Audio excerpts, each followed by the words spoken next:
வணக்கம்.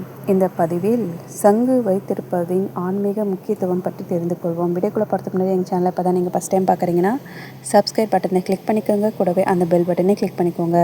அப்போ தான் நான் போகிற ஃபியூச்சர் வீடியோஸ் உங்களுக்கு எப்பயுமே நோட்டிஃபிகேஷனாக வரும். நம்முடைய வீடுகளில் பூஜை அறையில் சங்கு வைத்திருப்பதை பலர் பார்த்துருப்போம். குறிப்பாக பெருமாள் கோவில்களிலும் பூஜை வழிபாடுகளில் சங்கிற்கு ஒரு முக்கியமான இடமானது இருக்குது.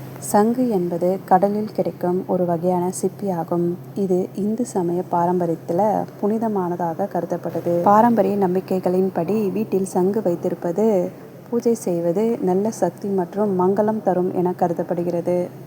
இதை உங்கள் வீட்டு பூஜை அறையில் சுத்தமான இடத்தில் நீங்கள் வைக்க வேண்டும். இதை தரையில் வைக்காமல் ஒரு சிறிய தட்டு அல்லது பூஜை மேடையில் வைப்பது சிறந்தது. சங்கை அவ்வப்போது சுத்தமான தண்ணீரால் கழுவி நன்றாக துடைத்து வைக்க வேண்டும்.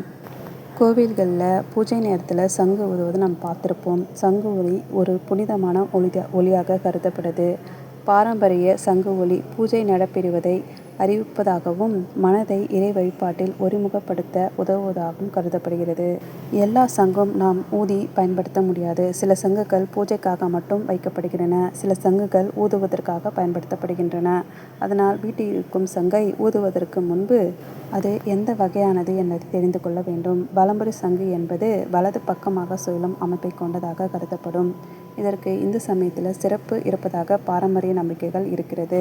சங்கு ஆனது மகாலட்சுமி வழிபாட்டுக்கும் தொடர்புபடுத்தப்படுகிறது. அதனால் வீட்டை சங்கை வைத்து வழிபடுவது செல்வ வளத்திற்கான அடிப்படை மங்கள அடையாளம் என்று சிலர் ஆன்மீக மரபுகளில் கருதப்படுகின்றன.